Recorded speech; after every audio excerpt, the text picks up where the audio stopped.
The largest increase ever for public education funding in Texas is now awaiting the governor's signature. Yesterday, state lawmakers gave final approval to HB 2. The vote on this massive plan ends a long-running fight, but it does come with a lot of strings attached. Fox 7 Austin's chief political reporter Rudy Koski has a breakdown of the numbers. He joins us now live from the state capitol. Rudy. Hey, Rebecca. Yeah, education funding has been a big political pond for more than 2 years now. And while the vote yesterday may end that strategy, the debate over education funding, it's far from over. The last day of school for students with Austin ISD was Thursday. So little voting aye. The bell that rang in the Texas House chamber Thursday also signaled an end.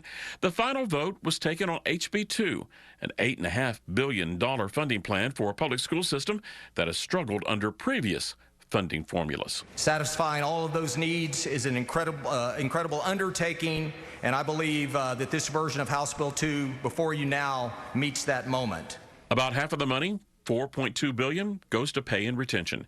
$2,500 for teachers with 3 to 4 years of experience, $5,000 for teachers with 5 or more years of experience in districts with more than 5,000 students, $4,000 for teachers for 3 to 4 years, $8,000 for teachers with 5 more years of experience in districts with 5,000 or fewer students.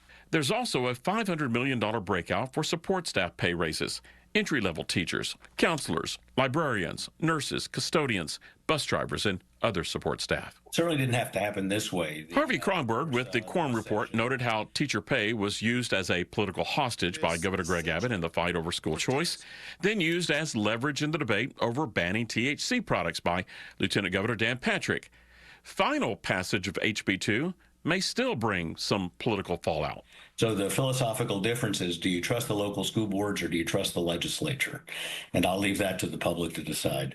There are several funding carve-outs in HB 2. $677 million for early learning programs, $430 million for school safety, $850 million for special education, $200 million in charter facilities funding, $300 million for rural schools, $153 million for career and VOTEC programs, $135 million for teacher certification. I'll be voting for it. As I've said before, I would vote for a $1 increase to public education. In saying that, Round Rock Democrat James Tellerico also noted HB 2, while large, gets a failing grade for keeping pace with inflation.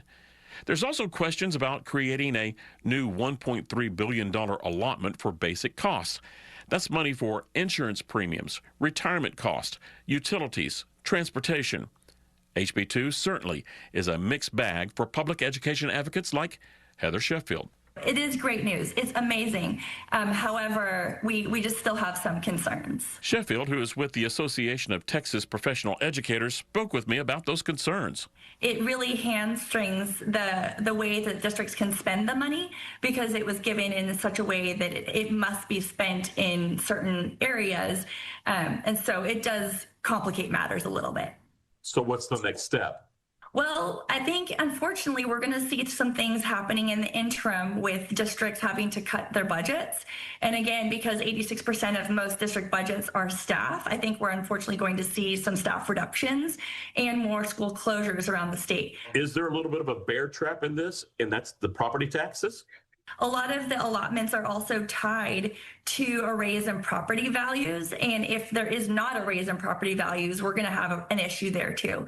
So again, this is great news in some aspects, but it is a cautionary tale because there is going to be more help needed in the future.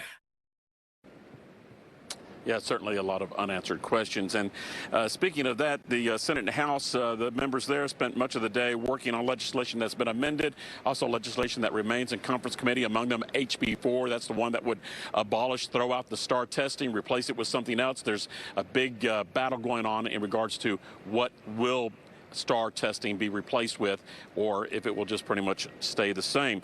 And the biggest item, the budget bill. We're getting word that there's, in theory, it could be voted on and sent to the governor tomorrow. Now back to you in the studio.